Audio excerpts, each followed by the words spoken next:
Hello and welcome to today's video. In today's video, I take you through the on-location sketching of a chai shop that I visited in South Goa called Bob's Chai Shop. On my visit to Goa in 2021, I came across this shop and loved the vibe of this place and especially its banana bread.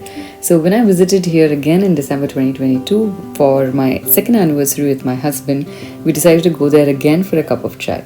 This time, I also wanted to sketch the place and Bob himself. Being a traveler and an artist is a wonderful mix, and lately I have been sketching on location as much as possible. It's a way to store the moment, its memories, and the feelings. So here's the chai shop, a quaint little hut in South Goa near Palolem, and I was sitting over here sketching inside at the same window where we sat the last time. And the setup inside was a little different back then.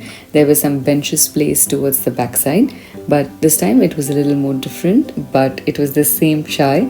Unfortunately, the banana bread was over, but we made our peace with that.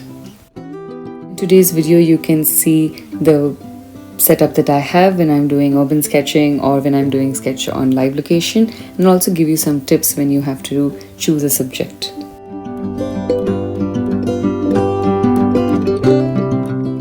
I didn't want to do an elaborate illustration while sitting inside, so I used my travel water brush, which had some clay color mixed inside, for adding some shadows and highlights to the small illustration. And I also wrote down a lot of things with regards to my feelings around it.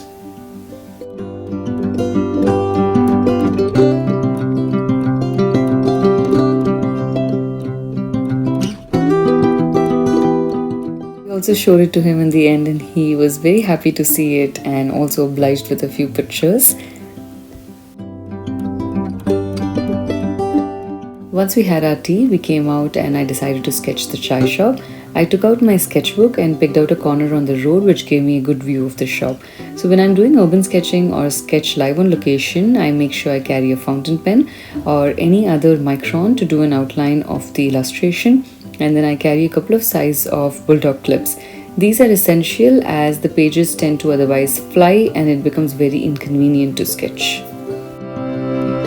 I pick out the subject and then I start drawing the outer structure first, or basically the larger shapes, and then I add in the details inside. I'm using my Lamy Safari fountain pen, which is filled with waterproof fountain pen ink called Noodler's ink. I love the dark color of this ink. This is basically my go-to pen during urban sketching because the lines are very clean and crisp with this pen, and it's also very lightweight. I love the color, so it is an added bonus for me. This is basically a limited edition version of the color, which is called as Terra. So once I capture the larger details, I move on to adding the smaller things inside it. I don't pay much attention to make it as an exact replica of what is in front of me. I like to give it a very loose finish, and I make my lines very rushed, sometimes crooked, and I don't like to make it too perfect. What it does is it gives the entire illustration a different character. It also gives it an edge. Since I make my illustrations really fast, it really adds up to the entire value of it. I really like how it's coming out so far. While doing an urban sketch, add a little bit of life into the composition by adding vehicles or people. This adds to the storyline and also gives some life to the scene. Like in this, I have added a scooter, and I didn't add Bob because I want to build the story of him being inside and his scooter is outside, so I like doing that. Now for adding the colors, I carry my clip-on travel color palette and I clip it to my sketchbook using these tiny small scale bulldog clips, which are quite handy and also very beautiful. I got this wooden magnetic palette on Etsy a couple of months back, and it has become my go-to travel palette for all my sketches. I'll leave a link of reviewing this palette in the description box, which will help you to understand if this solves your needs as well. I use my travel water brush for painting. This specific one I'm using here, I picked up last month at the Pune Urban Sketchers Sketch Meet, and it has by far been the best buy that I've done. I've used quite a lot of travel brushes, and unfortunately, most of them go bad after just a few uses. I've been using this now for a really long time, and there are no signs of anything going wrong with them. I will review these very soon and put up a detailed video about them so it can help you to pick these, and I'll also leave a link of where you can buy these. out doing urban sketching, or if I'm sketching live on location where I cannot sit down and I have to stand, then I hold my sketchbook on the left hand with a tissue tucked under the sketchbook, and the palette is clipped on the right side of the illustration. I use my right hand to add in the colors. All of this is while standing. Now, while adding colors, you again do not have to go exact replica of what you see in front of you. Decide what color strikes you the most. Fill that color in first, or decide a color completely based on your mood and add that. Or if you're feeling pink today, just make the entire shop pink.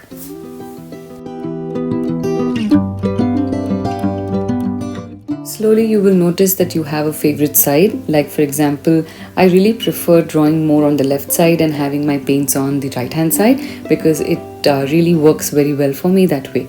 But you could have a different style where you could prefer to draw on the right hand side and have your paints on the left. So work around different permutations and combinations.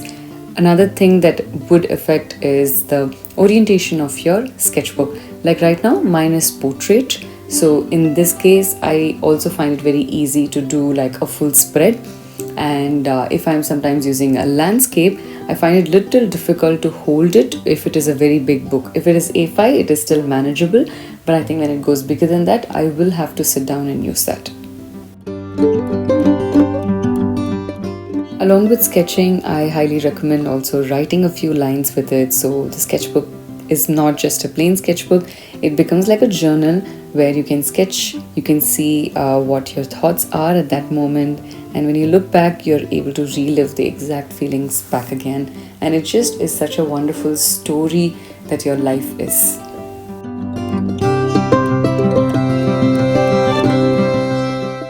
I started sketching during travel back in 2018.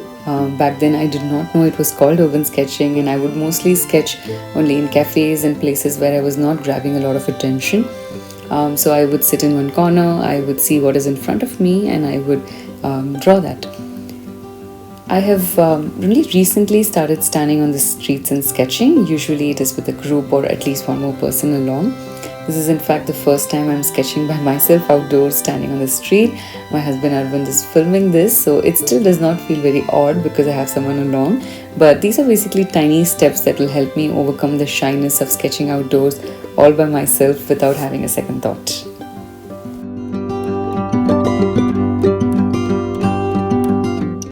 I do a lot of experimenting when I'm doing urban sketching. Sometimes I add lighter shades in some sketches, and then I do a layering of colors on top of it, so it goes from light to dark. Sometimes I just add a very light wash and I have absolutely no layers.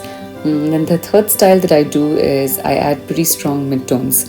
Today I'm going from lighter to darker shade, just about 2-3 layers at the most, because this sketchbook I'm using has only 130 GSM paper, which is not ideal for multiple washes in watercolors.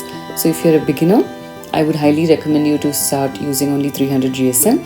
This is very important as your sketch would come out better. It would be easier to handle the drawing, and especially painting multiple layers. And most importantly, you won't feel discouraged by thinking that this is a problem that you are having, that you are at fault, and that's why the illustration is not coming out well. You would not understand that the paper has limitations if it is less than 300 GSM. Paper plays a very big role in illustrating and painting, so always start out with something good to understand what the medium is really all about, and then you can experiment with various types of papers. I absolutely love how the sketch has come out. I also went to Bob in the end and I showed it to him, and he was very happy to see that. I hope you enjoyed watching the process of doing an outdoor sketching and painting with me today, and I really hope this inspires you to pick up a sketchbook and start drawing.